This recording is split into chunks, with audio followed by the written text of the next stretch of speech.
Hey, what's up YouTube? I'm Paul, you're watching Team APS, my channel, and today I'm going to be sharing 10 Yu-Gi-Oh! Tech cards for the new format. The new format, what is that? That is basically the, Dimension of Chaos era, we'll say.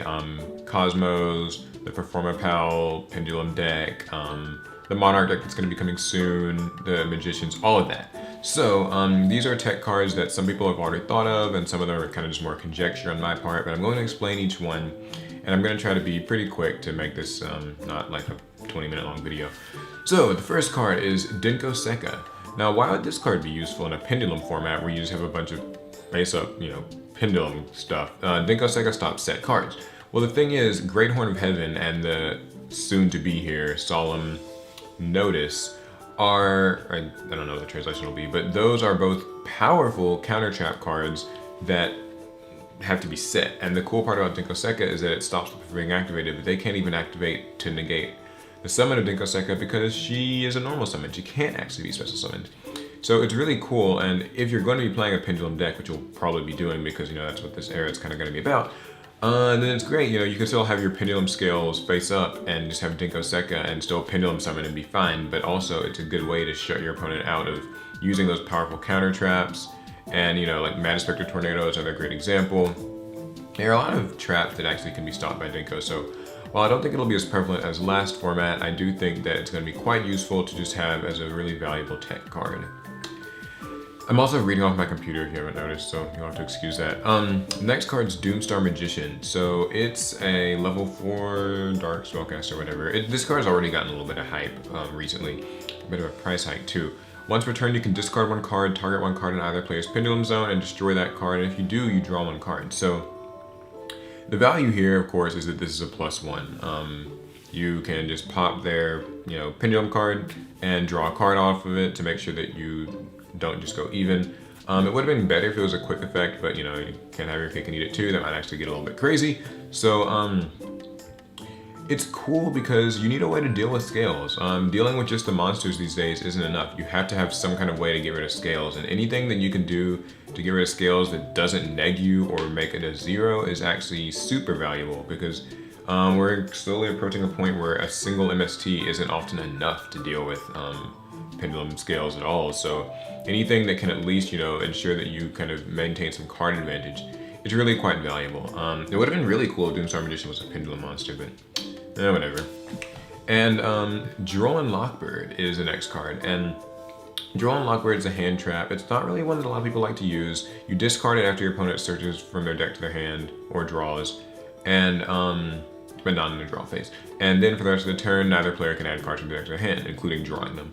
So this is an interesting card. It's not really fun to play, like I said, because it's really kind of a neg, and it's kind of a last ditch thing where when you use this, you're taking a neg and you're not actually hurting your opponent, you're just kind of stopping them. You might even ask yourself, oh, well, why not just run Mistaken Arrest or Shared Ride or something like that? The reason why, of course, is because if your opponent goes first, you can't activate any of those cards. I mean, I'm not saying they're bad cards to run, they might even be better text than this, but like I said, though, this is a hand trap, so you get that flexibility. You can't get end phase MST or anything.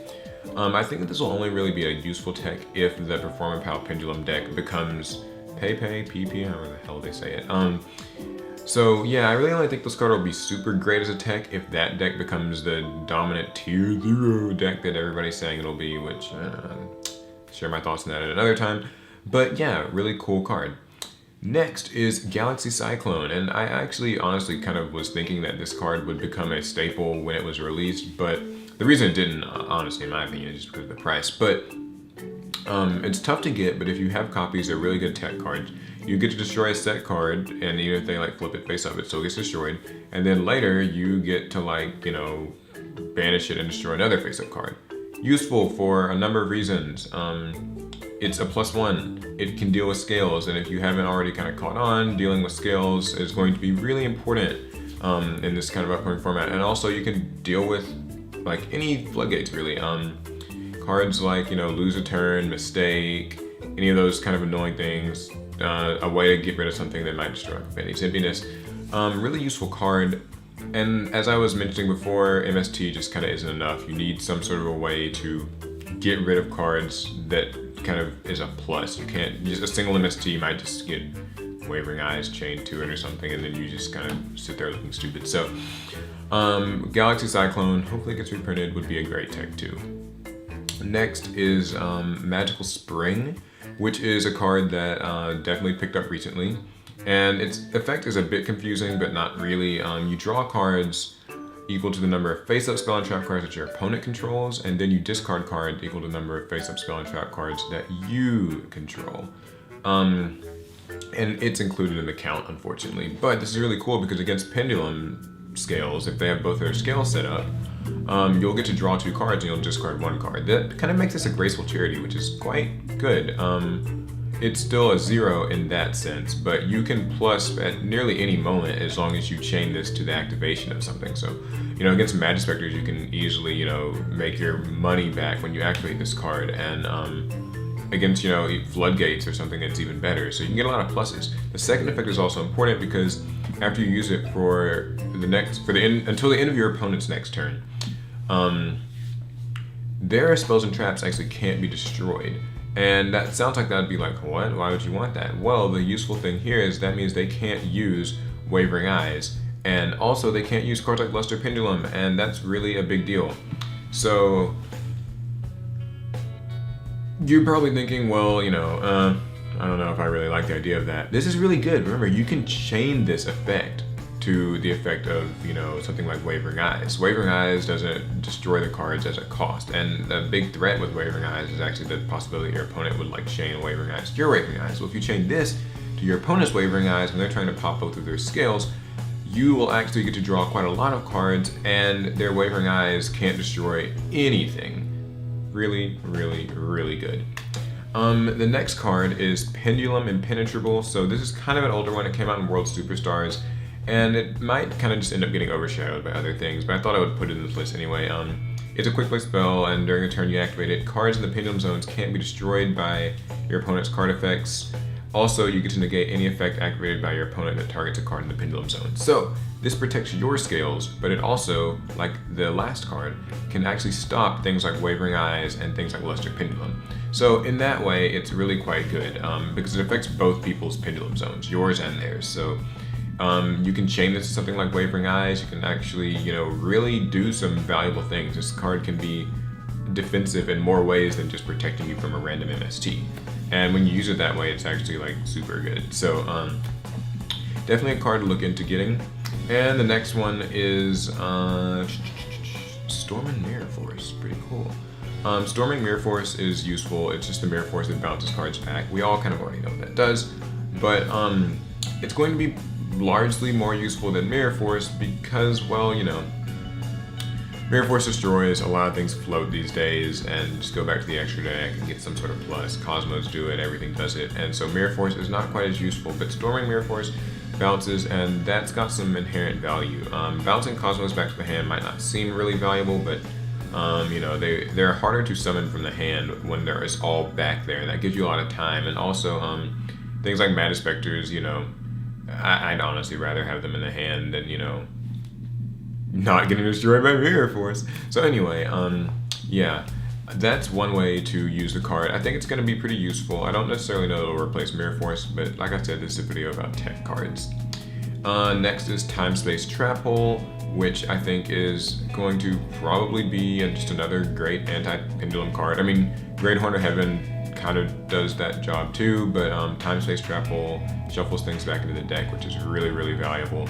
The life point cost is kind of rough, but the cool part is you can search it with Traptrix Mirmelio, and that's really valuable. And with the new Traptrix Rafflesia coming out, you can actually use Time Space Trap Hole and other trap holes like Traptrix Trap Hole Nightmare straight from your deck. Really, really cool. So yeah, it's worth a look.